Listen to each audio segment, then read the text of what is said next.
Hello ಎಲ್ಲರಿಗೂ good morning. Welcome to my YouTube channel Ammu vlog 2K25. Hello ಎಲ್ಲರಿಗೂ ನಮಸ್ಕಾರ. ನಾನು ಇವತ್ತಿಂದ ಹೊಸ ಯೂಟ್ಯೂಬ್ ಚಾನಲ್ ಓಪನ್ ಮಾಡ್ತಾ ಇದ್ದೀನಿ, ಅಮ್ಮು ವ್ಲಾಗ್ 2K25 ಅಂತ. ನಿಮ್ಮೆಲ್ಲರ ಸಪೋರ್ಟು ನನ್ನ ಮೇಲೆ ಹಾಗೆ ನನ್ನ ಯೂಟ್ಯೂಬ್ ಚಾನಲ್ ಮೇಲೆ ಇರಲಿ ಅಂತ ಕೇಳ್ಕೊತಾ ಇದ್ದೀನಿ. ಯಾಕಂದರೆ ನಿಮ್ಮ ಸಪೋರ್ಟ್ ಇಲ್ಲ ಅಂತಂದರೆ ಏನೂ ಮಾಡೋಕ್ಕಾಗೋದಿಲ್ಲ, ಅದಕ್ಕೋಸ್ಕರ. ಮತ್ತು ಇವತ್ತಿಂದನೇ ಯಾಕೆ ಯೂಟ್ಯೂಬ್ ಚಾನಲ್ ಓಪನ್ ಮಾಡ್ತಾ ಇದ್ದೀನಿ ಅಂತ ಅಂದರೆ, ಅಮ್ಮನೂ ಮನೇಲಿ ತುಂಬ ದಿವಸದಿಂದ ಹೇಳ್ತಾಯಿದ್ರು ಯೂಟ್ಯೂಬ್ ಚಾನಲ್ ಓಪನ್ ಮಾಡು ಅಂತ. ಬಟ್ ನಾನು ರೆಡಿ ಇರಲಿಲ್ಲ. ಬಟ್ ನನಗೆ ಇಷ್ಟ ಆಯಿತು, ಮಾಡೋಕ್ಕೆ ಒಪ್ಕೊಂಡಿರಲಿಲ್ಲ. ಇವತ್ತೇನಕ್ಕೆ ಅಂತಂದರೆ ಇಷ್ಟ ಆಯಿತು, ಸೊ ಅದಕ್ಕೆ ಮಾಡೋಣ, ಏನೂ ಆಗೋದಿಲ್ಲ ಅಂತ ಅಂದ್ಬಿಟ್ಟು ಒಪ್ಕೊಂಡೆ. ಮತ್ತು ಇವತ್ತು ವೈಕುಂಠ ಏಕಾದಶಿ, ಹಾಗೆ ನಮ್ಮಮ್ಮ ಬರ್ಡೇ ಇರೋದ್ರಿಂದ ಇವತ್ತು ಸ್ಟಾರ್ಟ್ ಮಾಡ್ತಾಯಿದ್ದೀನಿ. ಹಾಗೆ ಇವತ್ತಿನ ದಿನ ಪೂರ್ತಿ ಹೇಗೆ ಹೋಗುತ್ತೆ ಅಂತ ನಿಮ್ಮ ಜೊತೆ ಶೇರ್ ಮಾಡ್ಕೊಳ್ಳೋಕೆ ಇಷ್ಟಪಡ್ತೀನಿ. ನಮ್ಮ ಅಮ್ಮಗೆ ನಾನು ಹೇಳಿದ್ದೆ ಸ್ನಾನ ಮಾಡ್ಕೊಂಬಂದು ಪೂಜೆ ಮಾಡ್ತೀನಿ ಅಂತ. ಬಟ್ ಅವ್ರು ಆಲ್ರೆಡಿ ಪೂಜೆ ಮುಗಿಸಿ ಮಂಗಳಾರತಿ ಕೊಟ್ಟು ಎಲ್ಲಾರ್ಗು ಗುರಾಯಿಸ್ಕೊಂಡು ಕೂತಿದ್ದಾರೆ, ಲೇಟ್ ಮಾಡ್ತಾ ಇದ್ದೀನಿ ಅಂತ. ಸರಿ, ಇವಾಗ ಪೂಜೆ ಆಗಿದೆ ಅಲ್ವಾ, ದೇವ್ರ ಹತ್ರ ಕೈ ಮುಕ್ಕೋಣ ಅಂತ ಹೋಗ್ತಾ ಇದೆ. ಅಷ್ಟೊತ್ತಿಗೆ ಅಮ್ಮ ಅಂದರು ಪೂಜೆ ಮಾಡಿದ್ದೀನಿ, ಯೂಟ್ಯೂಬ್ ಚಾನಲ್ ಇವತ್ತು ಓಪನ್ ಮಾಡ್ತಿದ್ದೀಯ ಅಲ್ವಾ, ಮತ್ತು ಎಕ್ಸಾಮು ಇದೆ, ಸೊ ಓದ್ಕೋ, ಎಕ್ಸಾಮ್ ಬಗ್ಗೆನೂ ಓದ್ಕೋ, ಯೂಟ್ಯೂಬ್ ಬಗ್ಗೆನೂ ದೇವ್ರ ಹತ್ರ ಬೇಡ್ಕೊ, ಒಳ್ಳೇದಾಗಲಿ ಅಂತ ಕೇಳುವಕೋ ಅಂತ ಹೇಳಿದ್ರು. ಸರಿ, ಕೈ ಮುಗಿದು ದೇವಸ್ಥಾನಕ್ಕೆ ಹೋಗೋಣ ಅಂತ ರೆಡಿಯಾಗಿ ಕೈ ಮುಗಿದು ದೇವಸ್ಥಾನಕ್ಕಂತ ಹೊರಟ್ವಿ. ಸೊ ನಾನು ಅದಕ್ಕೆ ದೇವ್ರಿಗೆ ಕೈ ಮುಗಿದು ರೆಡಿಯಾಗಿ ಹೊರಟು ಕೆಳಗಡೆ ವೆಯ್ಟ್ ಮಾಡ್ತಿದ್ದೆ. ನಮ್ಮಮ್ಮ ಇನ್ನೂ ನಿಧಾನಕ್ಕೆ ಇಳ್ಕೊಂಡು ಬರ್ತಾಯಿದ್ರು. ಫೈನಲಿ ಬಂದರು. ಹೊರಡೋಣ ದೇವಸ್ಥಾನಕ್ಕೆ. ಇಬ್ಬರು ದೇವಸ್ಥಾನಕ್ಕೆ ಹೋಗ್ತಾ ಇದ್ದೀವಿ ರೆಡಿಯಾಗಿ, ದೇವ್ರ ಕೈಗೆ ಮುಗಿದು. ಆ್ಯಕ್ಚುಲಿ ಪೂಜೆ ಇವರೇ ಮಾಡಿದ್ದು. ಏನಕ್ಕೆ ದೇವಸ್ಥಾನಕ್ಕೆ ಹೋಗ್ತೀವಿ ಅಂದರೆ, ಇವತ್ತು ವೈಕುಂಠ ಏಕಾದಶಿ ಇದೆ, ಅದು ಮೊದಲನೇದು ಅದು. ಮತ್ತು ಎರಡನೇ ದಿನಕ್ಕೆ ಅಂತ ಅಂದರೆ ಇವತ್ತು ಇವ್ರು ಹುಟ್ಟಿದ ಹಬ್ಬ ಇದೆ, ಅಮ್ಮ ಹುಟ್ಟಿದ ಹಬ್ಬ. ಹ್ಯಾಪಿ ಬರ್ಡೇ ಅಮ್ಮ. ಹಾಗೆ ಮೂರನೇ ದಿನ ಅಂತ ಅಂದರೆ ಇವ್ರು ಹುಟ್ಟಿದ ಹಬ್ಬದ ದಿವಸ ಮತ್ತು ವೈಕುಂಠ ಏಕಾದಶಿ ದಿವಸ ನಂದು ಫಸ್ಟ್ ವ್ಲಾಗ್ ಸ್ಟಾರ್ಟ್ ಮಾಡ್ತಾ ಇದ್ದೀನಿ ಯೂಟ್ಯೂಬ್ ಚಾನಲಲ್ಲಿ. ಅದಕ್ಕೋಸ್ಕರ ದೇವಸ್ಥಾನಕ್ಕೆ ಹೋಗಿ ಬರೋಣ ಅಂತ ಅಂದ್ಬಿಟ್ಟು ಹೋಗ್ತಾ ಇದ್ದೀವಿ. ದೇವಸ್ಥಾನಕ್ಕೆ ಹೋಗೋಣ ಅಂತ ಹೋಗಿದ್ವಿ. ನಮ್ಮ ಮನೆ ಹತ್ರ ರಾಘವೇಂದ್ರ ಸ್ವಾಮಿ ಮಠ ಇರೋದ್ರಿಂದ ಬೇಗನೆ ಸಿಕ್ತು. ಅದಕ್ಕೆ ಕಾಲು ತೊಳ್ಕೊಂಡು ಒಳಗಡೆ ದರ್ಶನಕ್ಕೆ ಹೋಗೋಣ ಅಂತ ಅಂದ್ಬಿಟ್ಟು, ವೈಕುಂಠ ಏಕಾದಶಿ ಇದೆ ಅಲ್ವಾ, ಹಾಗಾಗಿ ಇಬ್ಬರು ಹೋಗಿ ದರ್ಶನ ಮುಗಿಸ್ಕೊಂಬರೋಣ ಅಂತ ಅಂದ್ಬಿಟ್ಟು ದೇವಸ್ಥಾನದೊಳಗಡೆ ಹೋದ್ವಿ. ದೇವಸ್ಥಾನದಲ್ಲಿ ದರ್ಶನ ಇವತ್ತು ಚೆನ್ನಾಗಾಯಿತು. ಹಾಗೆ ಮನೆಗೆ ಬಂದಮೇಲೆ ಅಮ್ಮನ ಬರ್ಡೇ ಇತ್ತಲ್ವ, ಹಾಗಾಗಿ ಏನಾದ್ರು ಸ್ವೀಟ್ ಮಾಡೋಣ ಅಂತ ಅಂದ್ಬಿಟ್ಟು ಬರ್ಬೇಕಾದ್ರೆ ಹಾಲು ತೊಗೊಂಡು ಬಂದೆ. ರಸಮಲಾಯಿ ಮಾಡೋಣ ಅಂತ ಅಂದು ಗ್ಯಾಪ್ನೇ ಇತ್ತು, ಮಾಡೋಣ ರಸಮಲಾಯಿ ಅಂತ. ಬಟ್ ಹೇಗೆ ಮಾಡೋದಂತ ನನಗೆ ಬೇರೆ ರೀತಿ ಗೊತ್ತಿದೆ, ಕನ್ಫರ್ಮ್ ಆಗಿ ಇದೇ ರೀತಿ ಅಂತ ಗೊತ್ತಿಲ್ಲ. ಬಟ್ ನನಗೆ ಬರೋಂಗೆ ನಾನು ಮಾಡ್ತಾಯಿದ್ದೀನಿ. ಸರಿ, ಸ್ವೀಟ್ ಮಾಡೋಣ ಅಂತ ಅಂದ್ಬಿಟ್ಟು ಹಾಲು ಕಾಯಕ್ಕೆ ಇಡ್ತಾಯಿದ್ದೀನಿ. ಮೊದಲನೇದಾಗಿ ಪಾತ್ರೆಯಲ್ಲಿ 1 ಲೀಟ್ರ್ ಹಾಲು ಕಾಯಕ್ಕೆ ಇಡ್ತಿದ್ದೀನಿ. ಯಾಕಂದರೆ ಅರ್ಧ ಲೀಟ್ರ್ ಹಾಕೋಬೋದು, ಬಟ್ ಅರ್ಧ ಲೀಟ್ರಲ್ಲಿ ನಾವು ಫಸ್ಟು ಹಾಲು ಹೊಡಿಬೇಕಲ್ವ ರಸಮಲಾಯಿ ಮಾಡೋಕ್ಕೆ. ಆವಾಗ ಏನು ಬರುತ್ತೆ ನಮಗೆ ಪನ್ನೀರ್ ಥರ, ಅದು ಫುಲ್ಲು ಕಡಿಮೆ ಬಂದುಬಿಡುತ್ತೆ 1/2 ಲೀಟರ್ಗೆ. ಸೊ 1 ಲೀಟರ್ಗೆ ಹಾಕ್ಕೊಂತಂದ್ರೆ ಸ್ವಲ್ಪ ಜಾಸ್ತಿ ಬರುತ್ತೆ ಅಂತ ಅಂದ್ಬಿಟ್ಟು 1 ಲೀಟರ್ನ ಹಾಲನ್ನ ಕಾಯಕ್ಕೆ ಇಡ್ತಾಯಿದ್ದೀನಿ ನಾನು. ಹಾಲನ್ನ ಕಾಯಕ್ಕೆ ಇಟ್ಬಿಟ್ಟು ಹಾಲನ್ನ ನಾರ್ಮಲಾಗಿ ಕಾಯಿಸ್ಕೋಬೇಕು. ನೀವು ನಾರ್ಮಲ್ ಹಾಲನ್ನ ಹೆಂಗೆ ಕಾಯಿಸ್ಕೋತಿರೋ ಹಂಗೆ. ಅದು ಇನ್ನೇನು ಉಕ್ಕಕ್ಕೆ ಬಂದಾಗ ನಿಂಬೆಹಣ್ಣು ಕಟ್ ಮಾಡ್ಕೊಂಡು ನಿಂಬೆಹಣ್ಣು ಹಿಂಡ್ತಾಯಿದ್ದೀನಿ. ಏನಕ್ಕಂದರೆ ಹಾಲು ಹೊಡಿಬೇಕಲ್ವ, ಅದಕ್ಕೋಸ್ಕರ. 1 ಲೀಟ್ರ್ ಹಾಲಿಗೆ ಅರ್ಧ ನಿಂಬೆಹಣ್ಣು ಹಿಂಡಿದ್ರೂ ಸಾಕು, ಹಾಲು ಹೊಡಿಯುತ್ತೆ. 1 ಹನಿ ಹಿಂಡಿದ್ರೂ ಸಾಕು, ಹಾಲು ಹೊಡಿಯುತ್ತೆ. ಬಟ್ ಸ್ವಲ್ಪ ಅರ್ಧ ಹಿಂಡಿತು ಅಂತ ಅಂದರೆ 1 ಲೀಟ್ರಿಗೆ ಅದು ಬೇಗ ಹೊಡಿಯುತ್ತೆ ಅಂತ ಅಷ್ಟೇ. ಅರ್ಧ ನಿಂಬೆಹಣ್ಣು ಹಿಂಡ್ತಾಯಿದ್ದೀನಿ 1 ಲೀಟ್ರ್ ಹಾಲಿಗೆ. ನೋಡಿ, ಅರ್ಧ ನಿಂಬೆಹಣ್ಣು ಹಿಂಡಿದ್ದೀನಿ. ಅದು ಇನ್ನೇನು ಹೊಡ್ಕೊಳಕ್ಕೆ ಸ್ಟಾರ್ಟ್ ಮಾಡಿದೆ. ಬಟ್ ಅದೊಂದು ಸ್ವಲ್ಪ ನಾನು ಸ್ವಲ್ಪ ಉರಿ ಜೋರು ಮಾಡಿದ್ದೀನಿ. ಯಾಕಂದರೆ ಅದು ಸ್ವಲ್ಪ ಕುದಿ ಹತ್ತುತ್ತಾ ಇದ್ದಂಗೆ ಅದು ಫುಲ್ಲು ಹೊಡ್ದು ನಿಮಗೆ ವ್ಯತ್ಯಾಸ ಗೊತ್ತಾಗುತ್ತೆ. ನೋಡಿ, ನೀರು ಅಂಥದ್ದೆಲ್ಲ ನಿಮಗೆ ಬಿಟ್ಕೊತಿದೆ. ಸೊ ಹಾಗಾಗಿ ಫುಲ್ ಹೊಡೆದಿದೆ ಅದು. ಸೊ ನಾನು ಗ್ಯಾಸ್ ಆಫ್ ಮಾಡಿ ಅದನ್ನು ನಾನು ಒಂದು ಪಾತ್ರೆಗೆ ಬಟ್ಟೆ ಹಾಕ್ಬಿಟ್ಟು ಸೋರಿಸ್ಕೊತಾ ಇದ್ದೀನಿ. ಯಾಕಂದರೆ ನೀರೆಲ್ಲ ಕೆಳಗಡೆ ಹೋಗಬೇಕು. ಆ ಗಟ್ಟಿ ಅಂಥದ್ದೇನಿದೆ ಅದು ಪನ್ನೀರು, ಅದನ್ನು ನಾವು ಸೋರಿಸ್ಕೋಗೋಕ್ಕೋಸ್ಕರ ಬಟ್ಟೆಲಿ ನಾನು ಸೋರಿಸ್ಕೊತಾ ಇದ್ದೀನಿ. ನೋಡಿ, ನಾನು ನೀಟಾಗಿ ಹಾಕ್ಕೊಂಡು ಅದನ್ನು ಫುಲ್ಲು ಬಟ್ಟೆನ ಇಟ್ಕೊಂಡು ಫುಲ್ ಈ ಥರ ಗಟ್ಟಿಯಾಗಿ ಇಟ್ಕೊಂಡು ಹಿಂಡಬೇಕು. ಏನಕ್ಕಂತ ಅಂದರೆ ಅದು ನೀಟಾಗಿ ಹಾಲೆಲ್ಲ ಏನು ಹಾಲಿಂದ ನೀರಾಗಿದೆ ಅದೆಲ್ಲ ಫುಲ್ಲು ಹೋಗಬೇಕು. ನಮಗೆ ಗಟ್ಟಿದು ಇದು ಮಾತ್ರ ಬೇಕಾಗಿರುತ್ತೆ, ಅದಕ್ಕೋಸ್ಕರ.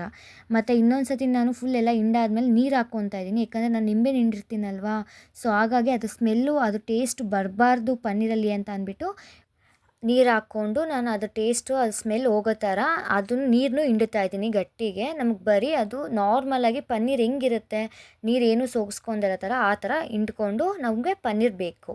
ಹಾಗೆ ಅದನ್ನು ಫುಲ್ ಹಿಂಡಾದ್ಮೇಲೆ ಒಂದು 5 ನಿಮಿಷ ಹಂಗೆ ಸೋರಕ್ಕೆ ಬಿಟ್ಬಿಡಿ. ಯಾಕಂತ ಅಂದರೆ ಅದು ನೀರು ಹಿಂಡಿದ್ರೆ ಒಂದು ಸ್ವಲ್ಪ ಸೋರ್ಕೊಂತಂದರೆ ಇನ್ನು ಸ್ವಲ್ಪ ಹಿಂಡಿರೋದು ಇನ್ನೇನೋ ನೀರಿತ್ತು ಅಂತಂದರೆ ಹೋಗ್ಬಿಡುತ್ತೆ. ನೋಡಿ, ನೀವು ನೋಡ್ತಾ ಇದ್ದೀರಾ ಅಲ್ವಾ, ಈ ಥರ ಪೂರ್ತಿ ನೀರೆಲ್ಲ ಇಟ್ಕೊಂಡಿರ್ಬೇಕು. ಅದು ಆ ಥರ ಇಟ್ಟು ಅದೇನು ಪನ್ನೀರ್ ಇದೆ ನಿಮಗೆ ಆ ಥರ ಸಪ್ರೇಟ್ ಒಂದು ತಟ್ಟೆಲಿ ಇಟ್ಕೋಬೇಕು. ನೋಡಿ ನಿಮಗೆ ಎಷ್ಟು ಉದ್ರಾಗಿದೆ ಅದು ಪನ್ನೀರು. ಅದನ್ನ ನೀವು ಪೂರ್ತಿ ರಸಮಲೈ ಮಾಡ್ಕೊಳ್ಳೋಕ್ಕೆ ಫುಲ್ಲು ಮೆತ್ತು ಮೆತ್ತು ಆಗಬೇಕು. ಹೆಂಗೆ ಅಂತಂದರೆ ಬೆಣ್ಣೆ ಥರ ಆಗಬೇಕದು. ಈ ಥರ ಉದ್ರಾಗಿ ಇರಲೇಬಾರ್ದು. ಏನಕ್ಕೆ ಬೆಣ್ಣೆ ಥರ ಆಗಬೇಕು ಅಂತಂದರೆ, ಈ ಥರ ಉದ್ರಾಗಿತ್ತು ಅಂದರೆ ನಾವು ರೌಂಡ್ ಮಾಡಿದಾಗ ಅದು ರಸಮಲೈ ಒಳಗಡೆ ಹಾಕ್ತು ಅಥವಾ ಸಕ್ಕರೆ ಪಾಕದೊಳಗಡೆ ಹಾಕ್ತು ಅಂತಂದರೆ ಅದು ಫುಲ್ಲು ಬಿರುಕು ಬಿಟ್ಕೊಂಡು ಇದೇ ಥರ ಪುಡಿ ಪುಡಿ ಆಗಿಬಿಡುತ್ತೆ. ನಮಗೆ ರೌಂಡ್ ಸಿಗೋದೇ ಇಲ್ಲ ಅದು. ರಸಮಲೈ ರೌಂಡಿಗೆ ಬೇಕು ಅಂದರೆ ನಾವು ಫುಲ್ಲು ಇದು ಮಾಡಿ ಬೆಣ್ಣೆ ಥರ ಮಾಡಬೇಕಾಗತ್ತೆ. ನೋಡಿ ಚೇಂಜಸ್ ನೋಡ್ತಾ ಇದ್ದೀರಾ. ಅದು ನಾವು ಹಿಂಗೆ ಎಳೀತು ಅಂತ ಅಂದರೆ ಫುಲ್ಲು ನೈಸ್ ಬರಬೇಕು.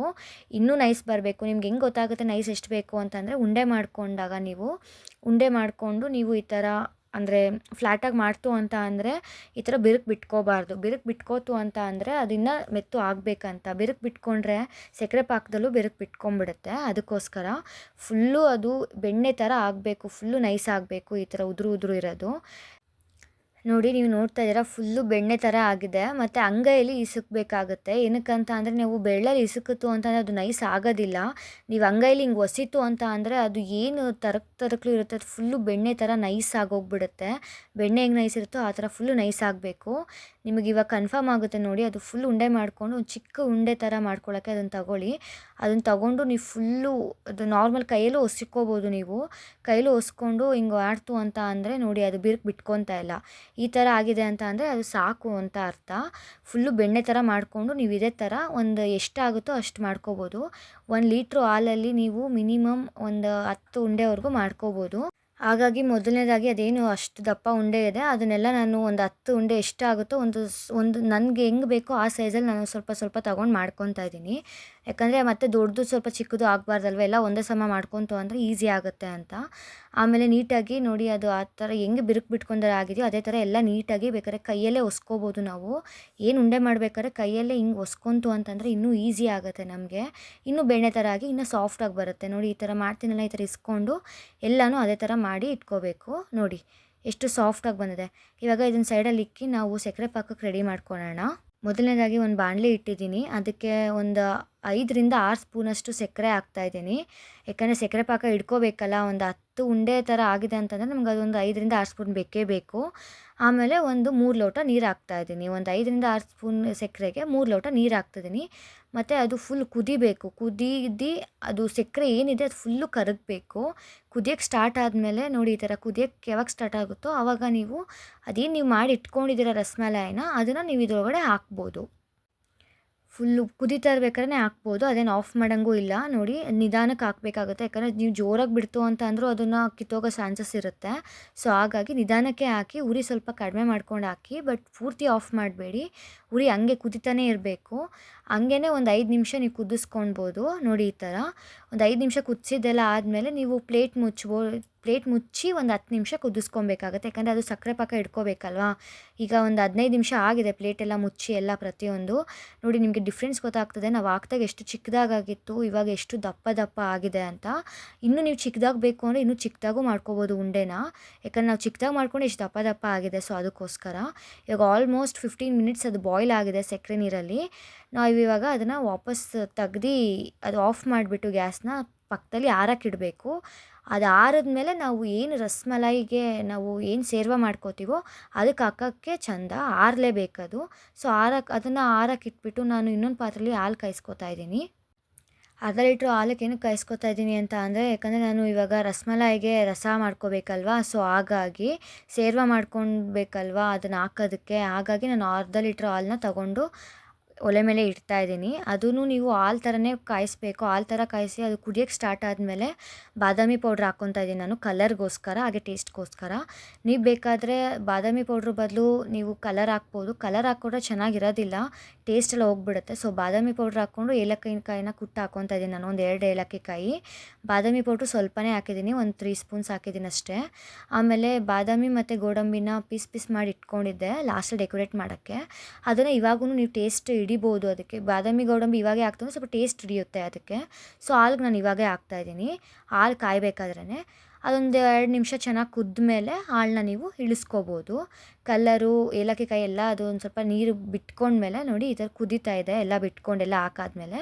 ಸೊ ಇವಾಗ ನೀವು ಅದನ್ನು ನೀಟಾಗಿ ಒಂದು ಸತಿ ಇದು ಮಾಡಿಬಿಟ್ಟು ಗ್ಯಾಸ್ನ ಆಫ್ ಮಾಡ್ಕೋಬೋದು. ಗ್ಯಾಸ್ ಆಫ್ ಆದಮೇಲೆ ಅದನ್ನು ನಾನು ಕೆಳಗಡೆ ಇಳಿಸ್ಕೊತಾ ಇದ್ದೀನಿ. ಈ ಕುದಿಯೋ ಹಾಲು ರೆಡಿ ಆಗೋಷ್ಟೊತ್ತಿಗೆ ನನಗೆ ಆ ಕಡೆ ರಸಮಲಾಯಿ ಫುಲ್ ಆರಿದೆ, ನನಗೆ ಫುಲ್ ತಣ್ಣಗಾಗಿದೆ. ಸೊ ಅದನ್ನು ನಾನು ಎತ್ಕೊಂಡು ಏನು ಸಕ್ಕರೆ ಪಾಕ ಇತ್ತು ಆ ಸಕ್ಕರೆ ಪಾಕನ ಫುಲ್ ಸೋರ್ಸ್ಕೊತಾ ಇದ್ದೀನಿ. ಯಾಕಂದರೆ ಆ ಸಕ್ಕರೆ ಪಾಕ ನೀರನ್ನ ನಾವು ಹಿಂಡ್ದರೆ ಹಾಕ್ಬಿಟ್ಟು ಆ ರಸಣ್ಣಗೆ ಅಂತ ಅಂದರೆ ಅದೇನಾಗುತ್ತೆ ಅಂತ ಅಂದರೆ ಅದು ಫುಲ್ಲು ನೀರು ಬಿಟ್ಕೊಂಡ್ಬಿಡುತ್ತೆ. ಮತ್ತು ಹಾಲು ಕೂಡ ಫುಲ್ ನೀರು ಆಗಿಬಿಡುತ್ತೆ. ಅದಕ್ಕೋಸ್ಕರ ಫುಲ್ಲು ನಾನು ಆ ರಸ ಹಿಂಡ್ಕೊಂಡು ಅದೇನು ಸಕ್ಕರೆ ಪಾಕ ನೀರಿದೆ ಅದನ್ನು ಹಿಂಡ್ಕೊಂಡು ನಾನು ಇದರೊಳಗಡೆ ಹಾಕ್ಕೋತಾ ಇದ್ದೀನಿ. ನೋಡಿ ಹಾಲೊಳಗಡೆ ಹಾಕಿದ್ಮೇಲೆ ಈ ಥರ ಆಗುತ್ತೆ. ಅದನ್ನು ಇವಾಗ ಹಾಕಿರೋದು. ಅದು ಹಾಕಿದ್ಮೇಲೆ ನಾವು ಅದನ್ನು ಮುಚ್ಚಿ ಒಂದು ಸ್ವಲ್ಪ ಇಡಬೇಕು. ಅದೊಂದು ಸ್ವಲ್ಪ ಆರಬೇಕು ಹಾಲು. ಒಂದು 15 ನಿಮಿಷ ಆಡೋಕ್ಕೆ ಬಿಟ್ಮೇಲೆ ಈ ಥರ ಆಗುತ್ತೆ. ಆರಿದ್ಮೇಲೆ ನಾವು ನೋಡಿ ನಿಮಗೆ ತೋರಿಸ್ತಾ ಇದ್ದೀನಿ ಹೆಂಗೆ ಚೇಂಜಸ್ ಗೊತ್ತಾಗ್ತದೆ ನಿಮಗೆ. ಬರೀ 15 ಮಿನಿಟ್ಸ್ ಆಚೆಗಡೆ ಬಿಟ್ಟಿರೋದಕ್ಕೇ ಹಾಲು ಸ್ವಲ್ಪ ಆರಿದೆ. ಆರೆಲ್ಲ ಆದಮೇಲೆ ನಾವು ಮುಚ್ಚಿ ಅದನ್ನು ಫ್ರಿಜ್ಗೆ ಇಡಬೇಕು. ಏನಕ್ಕೆ ಫ್ರಿಜ್ಗೆ ಇಡಬೇಕಂತ ಅಂದರೆ ರಸಮಲೈನ ಬಿಸಿಯಲ್ಲಿ ಯಾರೂ ತಿನ್ನೋದೇ ಇಲ್ಲ, ಬಿಸಿಯಲ್ಲಿ ಇರೋದೇ ಇಲ್ಲ ಆ್ಯಕ್ಚುಲಿ ಅದು. ಸೊ ಕೋಲ್ಡ್ ಆಗಬೇಕಲ್ವ, ಸೊ ಕೋಲ್ಡ್ ಆಗೋಕ್ಕೆ ನಾನು ಫ್ರಿಜ್ಜಲ್ಲಿ ಇಕ್ತಾಯಿದ್ದೀನಿ. ಫ್ರಿಜ್ಜಲ್ಲಿ ಒಂದು ಮಿನಿಮಮ್ 4 ಅವರಿಂದ 5 ಅವರ್ವರೆಗೂ ಫ್ರಿಜ್ಜಲ್ಲಿ ಇಕ್ಕಿದ್ದೀನಿ. ಇವಾಗ 5 ಅವರ್ಸ್ ಆಗಿದೆ ಆಲ್ರೆಡಿ ನಾನು ಇಟ್ಟು. ಸೊ ಇವಾಗ ತೆಗಿತಾ ಇದ್ದೀನಿ. ನೋಡಿ ನಿಮಗೆ ಗೊತ್ತಾಗ್ತದೆ, ಇವಾಗ ತೋರಿಸ್ತಿದ್ದೀನಿ ನಾನು 5 ಇಯರ್ಸ್ ಆದಮೇಲೆ ಕೋಲ್ಡಲ್ಲಿ ಹೆಂಗೆ ಕಾಣ್ತಿದೆ ಅದು ಅಂತ. ಎಷ್ಟು ಚೆನ್ನಾಗಿ ಹಾಲಾಗಿರ್ಬೋದು, ಬಾದಾಮಿ ಆಗಿರ್ಬೋದು, ಪ್ರತಿಯೊಂದು ಪೌಡರ್ ಆಗಿರ್ಬೋದು ಎಲ್ಲ ಎಷ್ಟು ಚೆನ್ನಾಗಿ ಇಟ್ಕೊಂಡಿದೆ. ಸಕ್ಕರೆ ಪಾಕನೂ ಕೂಡ ಅಷ್ಟೇ ಚೆನ್ನಾಗಾಗಿದೆ ಮತ್ತು ರಸಮಲಾಯಿ ಕೂಡ ರೆಡಿ ಆಗಿದೆ ಆಲ್ರೆಡಿ. ಸ್ವೀಟ್ ಮಾಡಿದ್ದಾಯಿತು. ಸೊ ಇವಾಗ ಅಮ್ಮಗೆ ಬರ್ಡೇ ಇತ್ತಲ್ಲ, ಸೊ ಕೇಕ್ ತೊಗೋಣ ಅಂತ ನಾನು ಆಚೆಗಡೆ ಬಂದಿದ್ದೆ. ನಿನ್ನೆನೇ ಆ್ಯಕ್ಚುಲಿ ಆರ್ಡರ್ ಕೊಟ್ಟು ಹೋಗಿದ್ದೆ. ಸೊ ಇವಾಗ ಅವ್ರಿಗೆ ಗೊತ್ತಿಲ್ಲದಿರೋ ಥರ ಆಚೆಗಡೆ ಬಂದು ಕೇಕ್ ತೊಗೊಂಡು ಹೋಗ್ತಾಯಿದ್ದೀನಿ ಮನೆಗೆ. ಅವರು ಕೂಡ ಮೇಕಪ್ಗಂತ ಹೋಗಿದ್ದರು. ಸೊ ಇವಾಗ ಬಂದಿದ್ದಾರೆ ಮನೆಗೆ, ನೋಡೋಣ ಅವ್ರ ಎಕ್ಸ್ಪ್ರೆಷನ್ ಹೇಗಿರುತ್ತೆ ಅಂತ. ಕೇಕ್ ತೊಗೊಂಡು ಮನೆ ಹತ್ರ ಬಂದೆ. ಅಮ್ಮ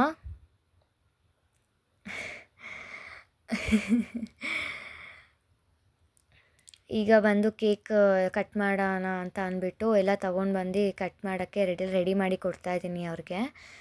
ಆ್ಯಕ್ಚುಲಿ ನಾನು ನೋಡಿಲ್ಲ ಹೇಗಿದೆ ಅಂತ. ನಾನು ಜಸ್ಟ್ ನಿನ್ನೆ ಆರ್ಡರ್ ಕೊಟ್ಟು ಬಂದು ಅವ್ರು ಪ್ಯಾಕ್ ಮಾಡಿಬಿಟ್ಟಿದ್ರು. ಸೊ ನಾನು ಹಂಗೆ ಎಸ್ಕೊಂಬಂದೆ. ನಾನು ಬಂದಮೇಲೂ ನೋಡಿಲ್ಲ ಅದು ಹೇಗಿದೆ ಅಂತ. ವೆನಿಲ್ಲಾ ಫ್ಲೇವರ್ದು ಕೇಕ್ ಆರ್ಡರ್ ಮಾಡಿದ್ದೆ. ಚೆನ್ನಾಗಿದೆ ಕೇಕು, ನಮಗೆಲ್ಲರಿಗೂ ಇಷ್ಟ ಆಯಿತು. ಚೆನ್ನಾಗಿ ಮಾಡಿ ಕೊಟ್ಟಿದ್ದಾರೆ. ಮೇಲೆ ಚೀಸ್ ಕೂಡ ಹಾಕಿದ್ದಾರೆ. ಅದೇ ಅಮ್ಮ ಕೇಳ್ತಿದ್ರು ಚೀಸ್ ಹಾಕಿದ್ದಾರಾ ಅಂತ. ನನಗೆ ಗೊತ್ತಿಲ್ಲ ಅಮ್ಮ ಅಂತ ಹೇಳಿದೆ. ಬಟ್ ಲಾಸ್ಟಲ್ಲಿ ಗೊತ್ತಾಯಿತು ಚೀಸ್ ಹಾಕಿದ್ದಾರೆ. ನೋಡ್ತಿದ್ದಾಗೆ ಗೊತ್ತಾಗುತ್ತೆ ಚೀಸ್ ಹಾಕಿದ್ದಾರೆ ಅಂತ. ಹ್ಯಾಪಿ ಬರ್ಡೇ ಪಲ್ಲು ಅಂತ ಬರ್ಸಿದ್ದೀನಿ. ಪಲ್ಲು ಯಾಕೆ ಅಂತ ಅಂದರೆ ಅಮ್ಮನ್ನ ಹೆಸ್ರಿಟ್ಟು ಕರಿಬಾರ್ದು ಅಂತ ಹೇಳ್ತಾರೆ. ಬಟ್ ಪಲ್ಲು ಅಂತ ಕರೆಯೋದೇ ಅವ್ರಿಗಿಷ್ಟ. ಹ್ಯಾಪಿ ಬರ್ಡೇ ಪಲ್ಲು, ಅದಕ್ಕಾಗಿ ಪಲ್ಲು ಅಂತಲೇ ಬರ್ಸಿದ್ದೀನಿ. ಕೇಕ್ ಕಟ್ ಮಾಡ್ತಾರೆ ಅಂತ ಇವಾಗ ಕೇಕ್ ಕಟ್ ಮಾಡೋಕ್ಕೆ ನಿಂತಿದ್ದಾರೆ. ಆ್ಯಕ್ಚುಲಿ ಇವತ್ತು ಮೂವಿಗೆ ಹೋಗೋಣ ಅಂತ ಪ್ಲ್ಯಾನ್ ಇದ್ದಿದ್ದು. ಬಟ್ ನಾವು 1ನೇ ತಾರೀಖೇ ನಮ್ಮ ಹೀರೋ ಮೂವಿ ಕಿಚ್ಚ ಸುದೀಪ್ ಅವ್ರದ್ದು ಮ್ಯಾಕ್ಸ್ ಮೂವಿ ನೋಡ್ಕೊಂಡು ಬಂದುಬಿಟ್ಟಿದ್ವಿ. ಸೊ ಹಾಗಾಗಿ ಇವತ್ತೆಲ್ಲೂ ಆಚೆ ಹೋಗೋಕ್ಕಾಗಲಿಲ್ಲ. ಮನೆಯಲ್ಲೇ ಕೇಕ್ ಕಟ್ ಮಾಡಿಕೊಂಡು ಸ್ವೀಟ್ ಮಾಡಿಕೊಂಡು ಎಲ್ಲರೂ ಎಂಜಾಯ್ ಮಾಡಿದ್ವಿ. ಹ್ಯಾಪಿ ಬರ್ಡೇ ಅಮ್ಮ, ಹ್ಯಾಪಿ ಬರ್ಡೇ ಅಮ್ಮ, ಯಾವಾಗಲೂ ಖುಷಿಯಾಗಿರು. ಚೀಸ್. ಆ್ಯಕ್ಚುಲಿ ನಾನು ಕೇಕ್ ಜೊತೆ ಬರಬೇಕಾದ್ರೆ ಹಾಗೆ ಗಿಫ್ಟ್ ತೊಗೊಂಬಂದಿದ್ದೆ ಅವ್ರಿಗೆ. ಏನೂ ದೊಡ್ಡ ಗಿಫ್ಟ್ ಕೊಡೋಕ್ಕಾಗಲಿಲ್ಲ. ಸೊ ಹಾಗಾಗಿ ಚಿಕ್ಕದೇ ಗಿಫ್ಟ್ ತೊಗೊಂಬಂದಿದ್ದೆ. ಆ್ಯಕ್ಚುಲಿ ಅವಾಗೆ ಕೊಡೋಕ್ಕೆ ಮರ್ತೋದೆ. ಅವ್ರು ಅದನ್ನೇ ಕೇಳ್ತಿದ್ದಾರೆ, ಕೊಡೋಕ್ಕೆ ಮರ್ತೋದ್ಯಾ ಅಂತ. ಹಾಂ ಮರ್ತೋದೆ ಅಂತ ಹೇಳ್ಬಿಟ್ಟು ಇವಾಗ ಕೊಡ್ತಾಯಿದ್ದೀನಿ. ಓಪನ್ ಮಾಡ್ತಿದ್ದಾರೆ. ಸಿಲ್ವರ್ ರಿಂಗ್ ಕೊಟ್ಟಿದ್ದೆ, ಅದು ಅವ್ರಿಗೆ ತುಂಬ ಇಷ್ಟ ಆಯಿತು. ಹಾರ್ಟಿನ ಶೇಪಲ್ಲಿರೋದು ಸಿಲ್ವರ್ ರಿಂಗು. ನಾನೇ ಹಾಕ್ತೀನಿ ಅಂತ ಅಂದ್ಬಿಟ್ಟು ನಾನೇ ಹಾಕಿದೆ ರಿಂಗ್ ಫಿಂಗರ್ಗೆ. ಅವರು ತುಂಬ ಖುಷಿಪಟ್ಟರು. ಥ್ಯಾಂಕ್ ಯು ಸೋ ಮಚ್ ಅಂತ ಹೇಳಿದ್ರು. ಚೆನ್ನಾಗಿದೆ ಅಂತ ಹೇಳಿ ಲಾಸ್ಟಲ್ಲಿ ಆರ್ಟ್ ಕೂಡ ಶೋ ಮಾಡಿದ್ರು. ನಾನು ಶೋ ಮಾಡಿದೆ ಅಂತ ಅಂದ್ಬಿಟ್ಟು ಅವರು ಕೂಡ ಆರ್ಟ್ ಶೋ ಮಾಡಿದ್ರು. ಈಗ ಸ್ವೀಟ್ ಆಗಿತ್ತಲ್ವ, ಸೊ ಅದನ್ನು ಅವ್ರಿಗೆ ಸರ್ವ್ ಮಾಡಿ ಕೊಡೋಣ ಅಂದರೆ ಯಾರೂ ತಿಂದಿರಲಿಲ್ಲ. ನಾನು ಕೇಕ್ ತೊಗೊಂಬರೋವರೆಗೂ ಪಾಪ ನಾನೇ ಸರ್ವ್ ಮಾಡಿ ಕೊಡೋಣ ಅಂತ ಅಂದ್ಬಿಟ್ಟು, ಅವ್ರದ್ದೇ ಅಲ್ವಾ ಬರ್ಡೇ, ಅವ್ರಿಗೋಸ್ಕರನೇ ಮಾಡಿರೋದು. ಸೊ ಅದಕ್ಕೆ ಸರ್ವ್ ಮಾಡ್ತಾಯಿದ್ದೀನಿ. ನೋಡಿ ಲಾಸ್ಟಲ್ಲಿ ಈ ಥರ ಎಲ್ಲ ಹಾಕ್ಕೊಂಡು ಲಾಸ್ಟಲ್ಲಿ ನಾನು ಗೋಡಂಬಿ ಬಾದಾಮಿ ಏನು ಪೀಸ್ ಮಾಡ್ಕೊಂಡು ಇಟ್ಟಿದ್ದೆ ಅದನ್ನು ಮೇಲೆಗಡೆ ಹಾಕ್ತು ಅಂದರೆ ಟೇಸ್ಟ್ ಚೆನ್ನಾಗಿರುತ್ತೆ. ಹಾಗೆ ಮತ್ತು ಏನಂತ ಅಂದರೆ ಪ್ರೆಸೆಂಟೇಷನ್ ಕೂಡ ಚೆನ್ನಾಗಿರುತ್ತೆ, ಚೆನ್ನಾಗಿ ಕಾಣುತ್ತೆ ಅಂತ ಅಷ್ಟೇ. ಡ್ರೈ ಫ್ರೂಟ್ಸ್ ತಿಂದರೆ ಒಳ್ಳೇದಲ್ವಾ, ಸೊ ಹಾಗಾಗಿ ಡ್ರೈ ಫ್ರೂಟ್ಸ್ ಮೇಲೆ ಹಾಕ್ತಾಯಿದ್ದೀನಿ ಅಷ್ಟೇ. ಇದನ್ನು ತೊಗೊಂಡೋಗಿ ಅವ್ರಿಗೆ ಕೊಡೋಣ ಬನ್ನಿ. ಅಮ್ಮಗೆ ಟೇಸ್ಟ್ ಮಾಡಿಸಿ ಹೇಗಿದೆ ಅಂತ ಕೇಳೋಣ ಆಯಿತಾ. ಫಸ್ಟ್ ಟೈಮ್ ಮಾಡಿದ್ದೀನಿ ಸ್ವೀಟು, ನೋಡೋಣ ಬನ್ನಿ. ಯಾರನ್ನೂ ಕೇಳ್ದಾರ ನನಗೆ ಬಂದಂಗೆ ನಾನು ಮಾಡಿದ್ದೀನಿ. ಅವರು ಹೇಳ್ತಿದ್ದಾರೆ ಕೊಡು ನಾನೇ ತಿಂತೀನಿ ಕೊಡು ಅಂತ. ಇಲ್ಲ ನಾನು ತಿನ್ನಿಸ್ತೀನಿ, ನಾನು ಮಾಡಿರೋದಲ್ವಾ, ಟೇಸ್ಟ್ ಹೇಗಿದೆ ಅಂತ ಹೇಳಿ ಅಂತ ಅಂದೆ. ತುಂಬ ಚೆನ್ನಾಗಿದೆ, ಸೂಪರ್ ಅಂತ ಹೇಳಿದ್ರು.